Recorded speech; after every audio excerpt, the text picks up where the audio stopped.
কন হে, আমার থেকে বড় আর কে আছে? গ্রন্থ পড়ুন, জানবেন। না জানলে কিন্তু আরেকজন এসে অন্য ধর্মের লোক আপনার ব্রেন ওয়াশ করে তার ধর্মে নিয়ে যাবে আপনাকে।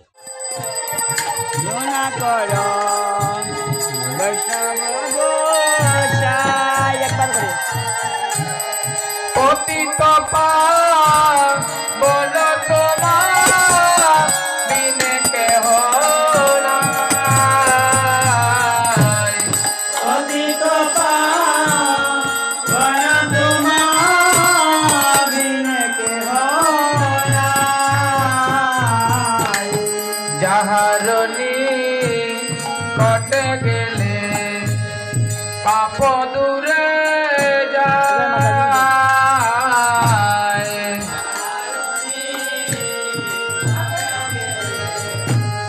পাপ দূরে যায়। এমন দয় আলো প্রভু এবা কোথা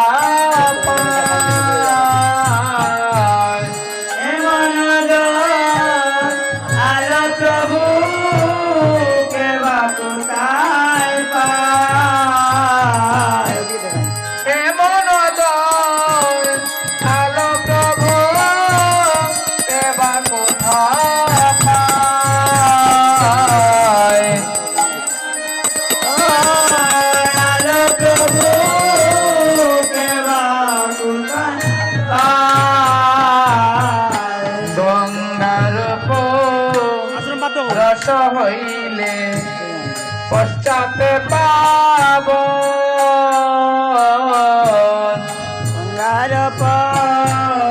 রস হইলে পশ্চাতে পাব।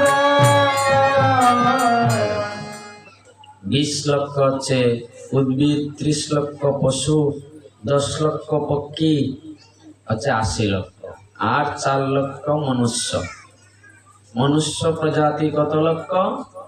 4 লক্ষ। তো তার মধ্যে আমরা এই সর্বশ্রেষ্ঠ 84 লক্ষ প্রজাতির মধ্যে এই সর্বশ্রেষ্ঠ মনুষ্য দেহ প্রাপ্ত হয়েছি। তাই মনুষ্য দেহের মধ্যে 4টি প্রবৃত্তি আছে: আহার, নিদ্রা, ভয় এবং মৈথুন। আহার মানে খাবার, নিদ্রা মানে ঘুম, ভয় মানে ভয়, মৈথুন মানে বংশ বৃদ্ধি। এই 4টি প্রবৃত্তি শুধু মানুষের মধ্যে আছে, অন্য কোনো প্রাণীর মধ্যে আছে কিনা? তাদের মধ্যেও আছে। আমরা একটু রান্না বান্না করে তেল মশলা দিয়ে প্লেটে নিয়ে ডাইনিং টেবিলে বসে, রুমে, ভালো রুমে, ডাইনিং রুম, সেখানে বসে আমরা আহার করি, তাই তো? আর একটা কুকুর বা একটা পশু, যেমন মনে করুন শুকর, সে নালা নর্দমায় থাকে, ওইখানে ঘুমায় আর ওইখানের খাবারই সে খায়, ঠিক কিনা? একটা কুকুর সে ডাস্টবিনের খাবার খায়। একটা কাক সে পরিষ্কার জলে স্নান করে না, সে কোথায় স্নান করে? ওই যে নোংরা জলে, ড্রেনের জলে সে স্নান করে, ঠিক কিনা? আর একটা রাজহাঁস সে একটা পরিষ্কার জলাশয়ে স্নান করে, যে জল অত্যন্ত পরিষ্কার, স্বচ্ছ, একদম টকটক করছে জলে। সেই পরিষ্কার জলাশয়ে রাজহাঁস স্নান করতে পছন্দ করে, বিহার করতে পছন্দ করে, তাই তো? তাই কাক সদৃশ মানুষ যারা, যাদের রুচি হচ্ছে কাকের মতো, তারা ভগবান কেন্দ্রিক থাকতে চায় না, তারা ভগবান কেন্দ্রীভূত নয়, যেখানে সেই সমস্ত বিষয়ে তারা মগ্ন থাকতে চায়, কারণ সেই সমস্ত বিষয়ে তারা অত্যন্ত বেশি আনন্দ পায়। যাদের রুচি, যাদের চিত্ত, যাদের মন কার মতো? কাকের মতো।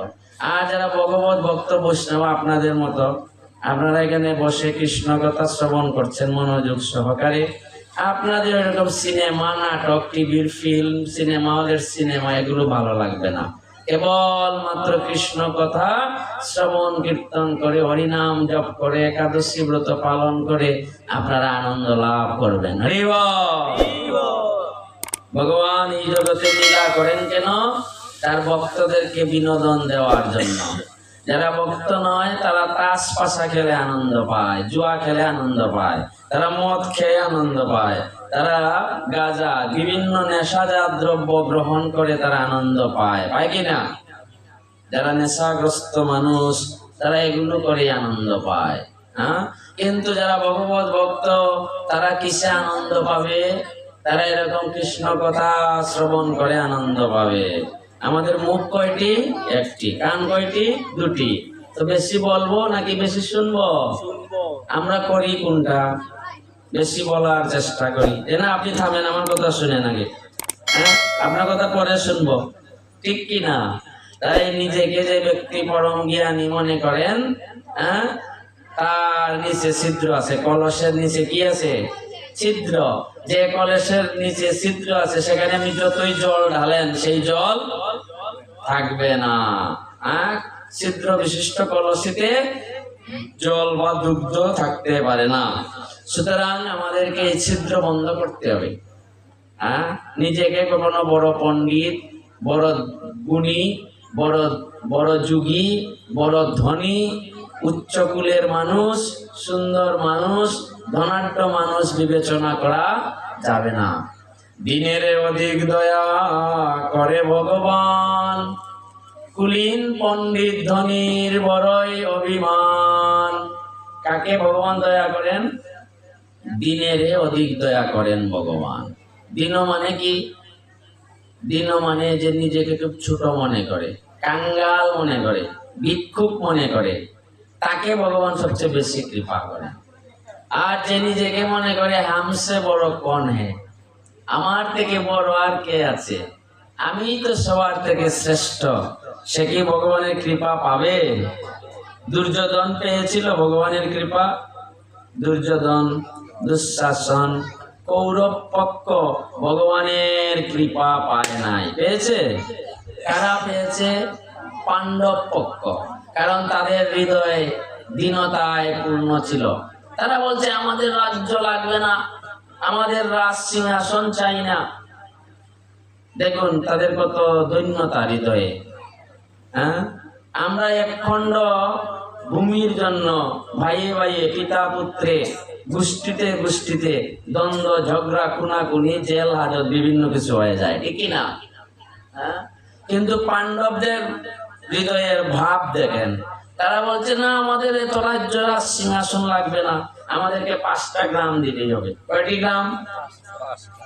তাদের অধিকার আছে অর্ধেক পাওয়ার, অর্ধেক রাজ্য পাওয়ার অধিকার আছে, ঠিক কিনা? কিন্তু তারা বলছে, রাজ্য বলতে এই বাংলাদেশ নয় শুধু, তখন তখন সারা পৃথিবী শাসন করত কে? ভারতবর্ষ। তাহলে সারা পৃথিবীর অর্ধেক ভাগ ছেড়ে দিচ্ছে, সাধারণ বিষয়।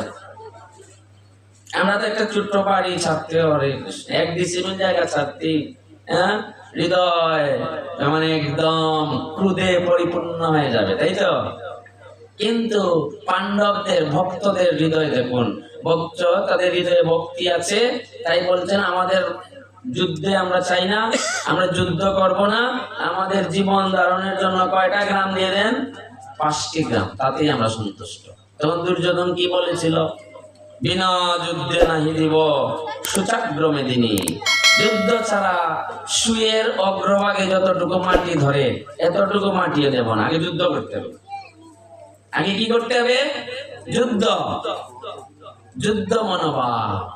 বর্তমান কলিযুগে দেখুন যুদ্ধ, বিভিন্ন দেশে দেশে যুদ্ধ হচ্ছে কি না? বিভিন্ন দেশে যুদ্ধ লেগে আছে। হ্যাঁ, সুতরাং এই যুদ্ধ মনোভাব নয়, আমরা শান্তি প্রিয়, শান্তি মনোভাব বজায় রাখতে হবে। সনাতন ধর্মের আদর্শ এটি, সনাতন ধর্মের শিক্ষা এটি। যুদ্ধ করে কাকে মারবো? অর্জুন বলছেন যাদেরকে মারবো, হত্যা করব, হে কৃষ্ণ, তাদের স্ত্রীরা তো বিধবা হয়ে যাবে। সেই সমস্ত সৈনিক যারা যুদ্ধ ক্ষেত্রে নিহত হয়ে যাবে, তাদের স্ত্রীরা বিধবা হবে নাকি হবে না? আর তাদের সন্তানেরা এতিম হয়ে যাবে, তাদের পিতা মাতারা সন্তান ছাড়া, সন্তান শূন্য হয়ে যাবে, ঠিক কিনা? সুতরাং আমরা যুদ্ধ চাই না, আমরা শান্তি চাই। কৃষ্ণ বলছেন, হ্যাঁ, যে ধর্ম রক্ষার জন্য তাদের কাছে আমি শান্তির প্রস্তাব নিয়ে গিয়েছিলাম, তারা আমাকে শিকল দিয়ে বেঁধে ফেলেছে। দুর্যোধন দুঃশাসন হস্তিনাপুরে কৃষ্ণ যখন শান্তির প্রস্তাব, শান্তির বার্তা নিয়ে গিয়েছিলেন, তখন কৃষ্ণকে শিকল দিয়ে বেঁধে ফেলেছে। বলে তুমি হচ্ছে নাটের গুরু, তোমাকে যদি বেঁধে কারাগারে ঢুকিয়ে দিই তাহলে পাণ্ডবদের লাফালাফি শেষ হয়ে যাবে, তাদের পাওয়ার শেষ, খতম। মোবাইল থেকে ব্যাটারি কিনে নিলে মোবাইলের কোনো পাওয়ার নেই, আছে? পাওয়ার আছে? হ্যাঁ, তাই কৃষ্ণ হচ্ছে পাণ্ডবদের পাওয়ার। তাই কৃষ্ণকে যদি জেলে দিয়ে দিই, শিকল দিয়ে বেঁধে রাখি, তাহলে পাণ্ডবদের পাওয়ার কি হয়ে যাবে? শেষ, জিরো হয়ে যাবে। তাই কৃষ্ণকে বেঁধে ফেলেছে। কিন্তু এই জগতে এমন কোন শিকল নেই ভগবানকে বেঁধে রাখতে পারে। পেরেছিল? পারে নাই। ভগবান একটু গাটা ঝাড়া দিয়েছেন শুধু, আর তাদের শিকল গুলো ভেঙে টুকরো টুকরো হয়ে পড়ে গেছে। হরি বল। হ্যাঁ, কংসের কারাগারে কৃষ্ণ জন্ম হয়েছিল, তখন তো মাত্র 14 জন্ম নিয়েছেন। তখনই কংসের কারাগারে বন্দি করে রাখা যায় নাই। একদম তার পিতা বসুদেবকে বলছেন যে যমুনা পাড়ি দিয়ে আমাকে গোকুলে রেখে এসো, আমি সেখানে নন্দ মহারাজের বাড়িতে যশোদা মায়ের কুলে লালিত পালিত হব। সেই স্থান হচ্ছে আমার নিরাপদ স্থান, আমাকে সেখানে রেখে এসো।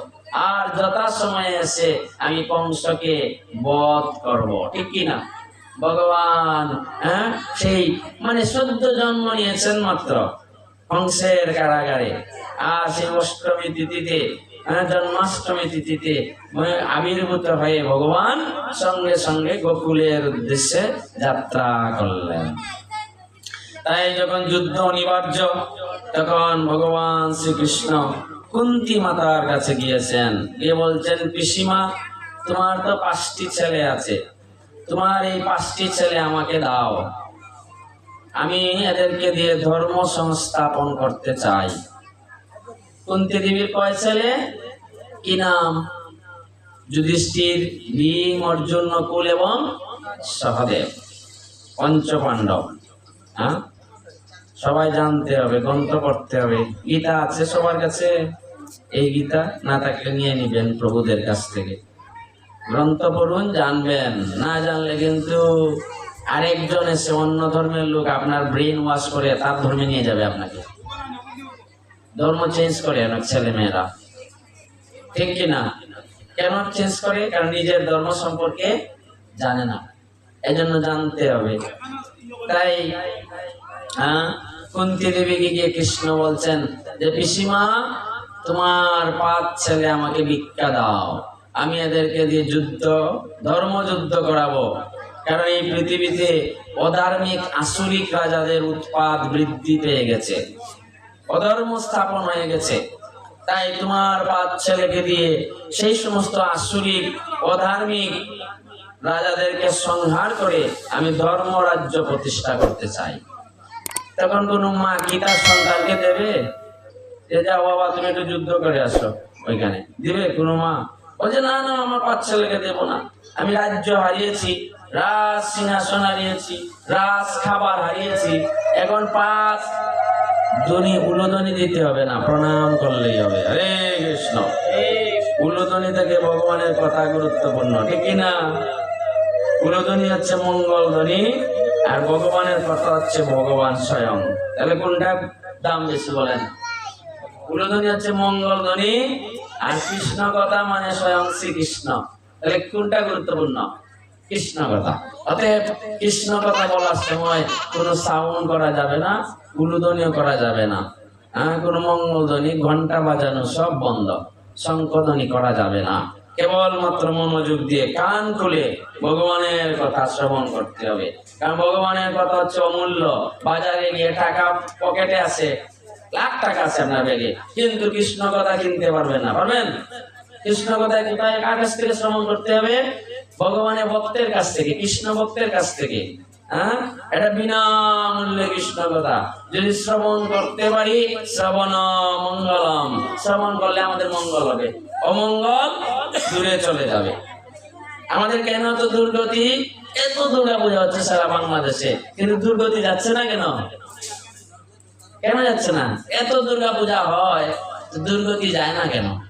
কারণ আমরা সেই যথাযথ পন্থা আমরা অনুসরণ করি না। এজন্য সমস্ত প্রকার দুর্গতি অমঙ্গল থেকে মুক্ত হওয়ার জন্য, শান্তি পাওয়ার জন্য, আনন্দ পাওয়ার জন্য, সুখ পাওয়ার জন্য আমরা সচ্চিদানন্দময় ভগবান শ্রীকৃষ্ণের শ্রীপাদ পদ্মে আশ্রয় গ্রহণ করতে হবে। তাই কুন্তী বলছে, না না, আমি আমার বাচ্চা লেগে যুদ্ধ করতে দেব না। কুন্তী দেবী বলছেন। তখন কৃষ্ণ একটি দলিল স্টাম্প বের করেছেন, স্টাম্প বের করে বলছেন যে এখানে চুক্তি করো আমার সঙ্গে। কি চুক্তি? কন্ডিশন। অনেকে দোকান নিলে স্টাম্পে কন্ডিশন চুক্তি করে না? দোকান বাজারে যদি দোকান নেই কেউ চুক্তি করে, এরকম চুক্তি করেছেন কৃষ্ণ। কার সঙ্গে? পিসিমার সঙ্গে, কুন্তী দেবীর সঙ্গে। কৃষ্ণের পিসিমা হতেন। পিসিমা কাকে বলে? মানে বাবার ভগ্নী, পিতার ভগ্নীকে পিসিমা বলা হয়, আর মায়ের বোনকে মাসিমা বলা হয়, ঠিক কিনা? আর কাকার স্ত্রীকে কাকিমা বলা হয়, তাই তো? এরকম আমাদের সনাতন ধর্মের সংস্কৃতি রয়েছে। তাই পিসিমা কুন্তী দেবীকে বলছেন, এই স্টাম্প বের করেছি, চুক্তিনামা, তোমার 5 ছেলেকে আমি নিচ্ছি যুদ্ধের শুরুতে, যুদ্ধ শেষ হলে তোমার 5 ছেলেকে আমি আবার রিটার্ন করে দেব তোমার কাছে, তাদের কোনো ক্ষতি হবে না, এটা কৃষ্ণের গ্যারান্টি। তো পিসিমা জানেন কৃষ্ণের ক্ষমতা, কারণ কৃষ্ণ অগাসুর, বকাসুর, পুতনা রাক্ষসী, তৃণাবর্তাসুর, প্রলম্বাসুর, অরিষ্টাসুর, তারপরে কংস, চানুর, শিশুপাল সবাইকে একে একে হত্যা করে এখন কুরুক্ষেত্রে এসেছেন। সুতরাং কৃষ্ণ যেটা বলেন, কৃষ্ণ যেটা চান, সেটা তিনি ফুলফিল করতে পারেন। পারেন কিনা? নিজের ইচ্ছায় যে পুটি বাঞ্ছা করে, কৃষ্ণের ইচ্ছা বিনা ধুলা নাহি নড়ে। কৃষ্ণের ইচ্ছা ছাড়া গাছের পাতা নাহি নড়ে। নিজের ইচ্ছায় আমরা অনেক কিছু চিন্তা করি, কিন্তু কৃষ্ণের ইচ্ছা ছাড়া কোনো কিছু কমপ্লিট হবে না। কৃষ্ণ যেটা চাইবেন সেটাই হবে আপনার জীবনে। আপনি যতই চিন্তা করুন, প্ল্যান করুন, কত প্ল্যান করে জীব ভালো থাকিবারে, প্রকৃতি সব ভাঙ্গিয়া দে বারে বারে। আমরা কত প্ল্যান প্রোগ্রাম করি, এই করব সেই করব, একটা ঘর বানাবো, ঘরে স্ত্রীকে নিয়ে সুন্দর করে থাকবো, ছেলে মেয়ে হবে, ছেলে মেয়েকে বিবাহ দেব, নাতি নাতনি হবে, তারপর বৃদ্ধ হয়ে তাদেরকে নিয়ে আনন্দ করব। এরকম প্ল্যান করে কিনা মানুষ? কত প্ল্যান করে জীব ভালো থাকিবারে, প্রকৃতি সব ভাঙ্গিয়া দেয় বারে বারে। কিন্তু প্রকৃতি এত নির্মম, এত নিষ্ঠুর, আমাদের সমস্ত প্ল্যান কি করে বরবাদ করে দেয়। প্রকৃতি কাউকে ক্ষমা করে না, প্রকৃতি কাউকে মাফ করে না, পাপ তার বাপকেও ছাড়ে না। ছাড়ে? ছোট্ট বাচ্চা যদি একটা মোমবাতিতে হাত দেয়, হাত পুড়বে নাকি বলবে আগুন? এই একটা ছোট্ট বাচ্চা না বুঝে হাত দিছে, হাতটা পুড়াবো না, ক্ষমা করে দিই, ক্ষমা করবে? 80 বছরের বৃদ্ধ, 16 বছরের যুবক যুবতী, যেই আগুনে হাত দিবে তার হাত কি হয়ে যাবে মায়েরা? হাত পুড়ে যাবে। ঠিক তেমনি যে পাপ করবে তাকে পাপের ফল ভোগ করতে হবে। পাপ কাউকে ছাড়বে না। পাপ কয় প্রকার?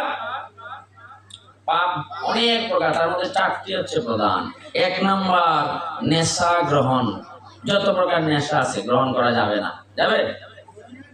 নেশা করলে তপস্যা হবে না। সনাতন ধর্মের 4টি খুঁটি। কয়টি খুঁটি? এই টেবিলের কয়টি পা? টেবিলে কয়টি পা? একটা ভেঙে গেলে কি হবে?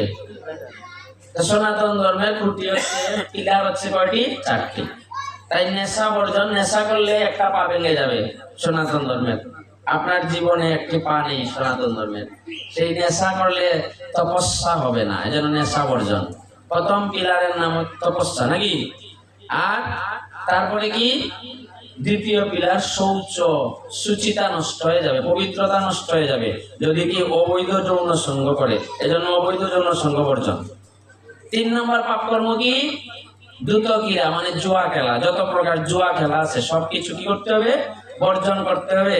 জুয়া খেললে 3 নম্বর পা ভেঙে যাবে, সেটার নাম হচ্ছে সত্যবাদিতা, সত্য। 4 নম্বর পিলারের নাম কি? দয়া। দয়া কখন ভেঙে যাবে? যদি কেউ জীব হত্যা, মানে আমিষ আহার করে, এজন্য জীব হত্যা, আমিষ আহার বর্জন। হরে কৃষ্ণ। সনাতন ধর্মের পিলার কয়টি বাবা? চারটি পিলার রক্ষা করতে হলে কি করতে হবে? নেশা বর্জন, দ্রুত ক্রীড়া বর্জন, অবৈধ সঙ্গ বর্জন, আমিষ আহার বর্জন। বলবে না এটা ইস্কন বলছে। ইস্কনের খেয়ে দেয় কাজ নেই, মন্দিরে থাকে ভক্তরা আর তারা এখানে ধর্মকর্ম করছে। আমরা তো গৃহে থাকছি, আমাদের ধর্মকর্ম এত করা যাবে না। আমরা সব খাবো আর হরিবল হরিবল বলে মরতে পারলেই হয়, ঠিক কিনা? এরকম যদি চিন্তা থাকে তাহলে সংসার সংসার বলে মিশে গেল কাল, লাভ না হইল কিছু, ঘটিল জঞ্জাল, তাহলে কিচ্ছু লাভ হবে না। হ্যাঁ, আমরা আবার নরক পুণ্যের দিকে চলে যাব। অতএব 4টি পাপ কর্ম বর্জন করতে হবে।